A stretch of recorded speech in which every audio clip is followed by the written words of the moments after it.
Hello everybody, it's your favorite West Virginia on Space here, and mobile game ads.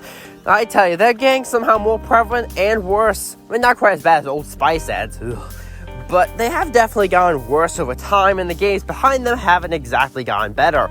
But that does lead to the question, with so many bad mobile game ads out there, how can you try to figure out which games are actually good, or which games are just trying to give you bad ads? Well, I can't possibly review every single mobile game ad in all creation. Oh, I probably could do the big ones, but that would take too long, or at least I'm not doing this video.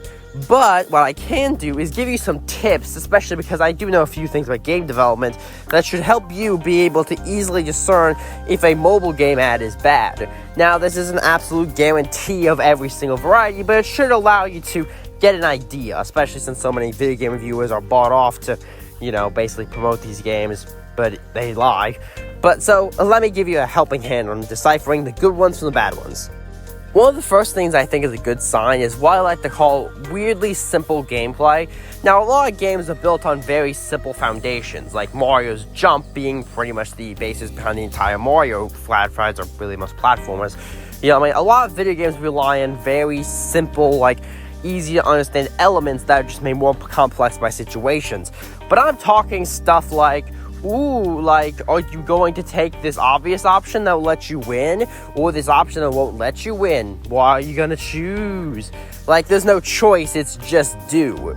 That is a classic sign of a, honestly, probably just an objectively bad game, but it's also kind of a, just a sign that it's either probably lying to you to varying degrees. It's also very likely using a trick where they basically purposely lose on purpose or play badly to get you to be like, oh, look at me, I could do that easily. So then you download it and then you do better than them because of course you did. Or, they get you to watch ads more accurately. And before you say, oh, I wouldn't fall for that trick, we all fall for that trick. It's basic human nature to try to one-up each other. And seeing people play objectively stupid is just painful for most of us to watch, so they do that trick to make you get it. Please don't fall for it.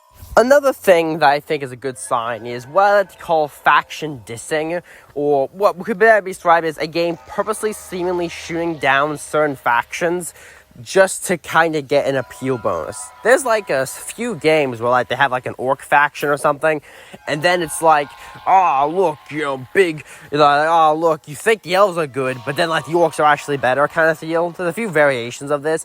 Now, generally speaking, a video game with multiple factions will often have a trailer or some kind of ad showing off why you would want to play this faction over that faction, and sometimes it will come at the expense of the faction they're currently beating in this ad. But generally, as game developers, you don't make whole factions specifically designed to be curve stomped by others, because you generally want people to play all of them. If we're making some kind of urban fantasy video game, and we both the game put a lot of effort into both, say the vampire and werewolf faction, you wouldn't want the entire ad, you wouldn't then make ads showing why you should play the vampires and how the werewolves are lame, when you probably expect players to play both of them, or at least a even amount to play both, because that's just not a good strategy.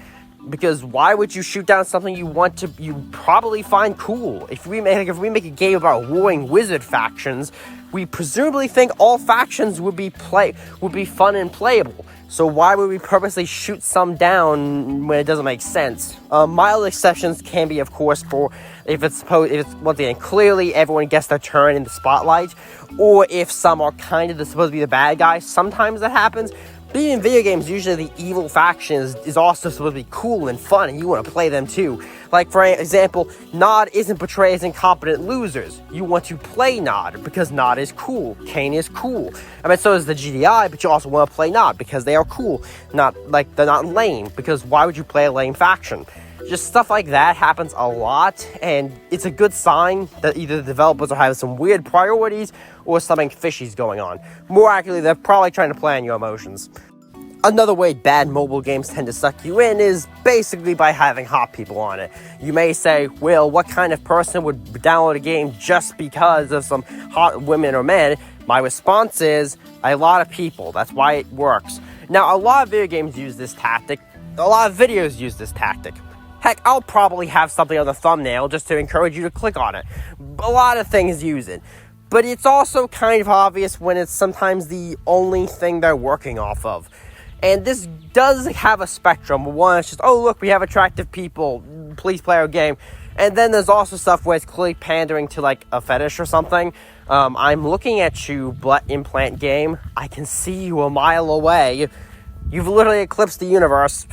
But it's just, like, I don't think I have to go into too much detail on that. Don't download games just because they put sexy people on it, please. Now, this one is a bit particular, but it's still very true in my opinion, is what I like to call gameplay not making sense perfectly. Or what I mean by is when a game, or the ad more accurately, shows gameplay that doesn't really make sense, that's a good sign that the game, the mobile game ad is lying to you, and, you know, you probably shouldn't trust it, or it's lying about how cool the gameplay is. Like, obviously, a lot of video games have cutscenes that don't perfectly match up with gameplay, but usually the cutscenes are quite obvious. Like, I mean, look at the cutscene for Age of Mythology and tell me that's exactly, that they were trying to convince you that's exactly how gameplay is. But it's often more subtle. Like, for instance, there's games where it's like, oh, we're building a fortress, and then you just build up a kingdom or a fort in, like, a few seconds. Like, that's not even how it works. Or, like, when it has gameplay elements that don't exactly make sense. Or, heck, even when it hides the gameplay. Like, where the ad is just showing you, like, a skit or something, and doesn't actually show you any real gameplay. Well, what the gameplay does show doesn't make sense. Like, you know, it's like, oh, I got into the game and I instantly built and became the most powerful player in the game. No game would be designed in such a maddening way. So that probably is a sign they're lying to you, or other logistical, stuff like that. Ultimately, just if gameplay footage doesn't make sense, or especially if it's also, I've seen a lot of them show like resources in the game, like how like, oh, you have to get wood or something, and then the meter doesn't go down when you build things, which just comes off like it's a pre-made cutscene, not showing gameplay, which it probably isn't given how staged a lot of them are. And the last one, and quite possibly the biggest one to watch out for, is you have to think, how does this game make its money? Now, this may sound weird, but hear me out. You see, most video games traditionally would just, you buy them and then you get them. But a mobile game very rarely operates on the method of you just buy it and then you have all the content outside maybe some DLCs. Most mobile games are free to play, and you have to question how they get the money. Because they're either going to have to sell you ad space or sell you content in-game. And the line between free to play and pay to win is very, loose at points, especially nowadays, where we just kind of gave up on mobile free-to-play games having any kind of integrity. But, like, you have to honestly think about, like, if this is a game where you do, like, a game about, wizards battling in epic duels, how does the game, monetize it? How does it get money out of this? People like making games for fun, but if you're trying to sell you a game with an ad, you probably have a way of making money off of it, just logically, are your magic powers limited because you have to watch ads to gain them? Do you have to spend a currency that's hard to gain? Or straight up, you just have to pay money to get more of it? Do you spend money and become more powerful automatically? You have to think about these kind of things because that's how they make the money. And, well, no one really likes a pay-to-win game. They can completely ruin it unless you're willing to fork over a whole bunch of money. And, most of us, I like to think, don't want to do that. And generally, it just helps to honestly think about that when you're thinking about starting a free-to-play game is, how does the game make its money? And thinking about that will often expose to you, a lot of them are kind of bad, at least from my experience.